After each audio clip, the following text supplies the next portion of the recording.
현재 시작이 불과하다 이런 생각이 들고요. 노웅래 의원이 지금 단식농성이니까 다른 거 바꿨잖아요. 아마 또 최고위원 회의실을 또 바꿔야 하는 일이 생길 거예요. 그럼 계속적으로 불만 있는 의원을 피해서 도망 다니면서 이제 최고위원회를 해야 하는. 얼마 전 이재명 대표가 의총에도 불참해서 논란이었잖아요. 그렇죠. 근데 방이 몇 개 안 될 거예요. 그럼 저 외부 컨벤션 센터 빌려가지고 또 최고위원회 할 수도 있는 그런 아이러니컬한 경우가 생긴다고 이렇게 보고요.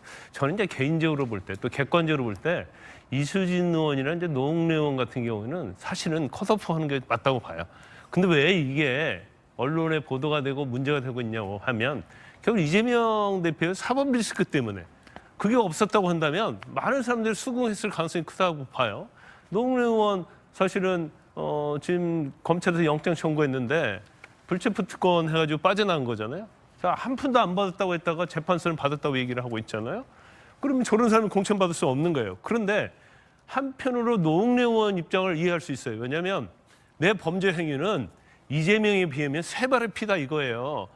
그러면 세 발의 피하고 거대한 범죄 행위하고 재판받는 사람은 이건 형평성에 맞지 않기 때문에 이제 본인 입장에서는 당연히 이렇게 불만을 표출할 수 있고 그다음에 농성할 수 있다고 봐요. 그다음에 이제 이수진 의원이 이제 반발하는 걸 또 보면 이수진 의원의 어떤 반발이랄지 기자회견은 굉장히 중요한 의미가 있다고 봐요. 왜 중요한 의미가 있냐? 예.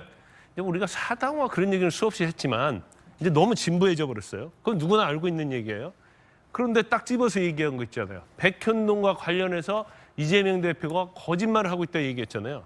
이제까지 어느 민주당 의원도 대장동과 관련해서 이재명 대표가 거짓말한다고까지 구체적으로 한 적은 없어요. 이건 굉장히 금기어였거든요.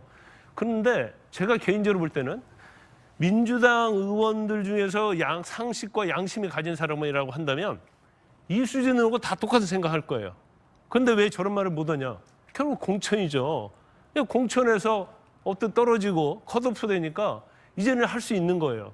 이수진 의원이 그런 얘기하잖아요. 자기가 바보였다고. 자기는 내가 이 정도 호위무사 했으면 나 정도는 공천 주겠지라고 생각을 한 거예요. 그러면서 백현동이랄지 대장동에 대해서는 양심을 그냥 버리고 그냥 계속 호위무사 역할을 한 거죠.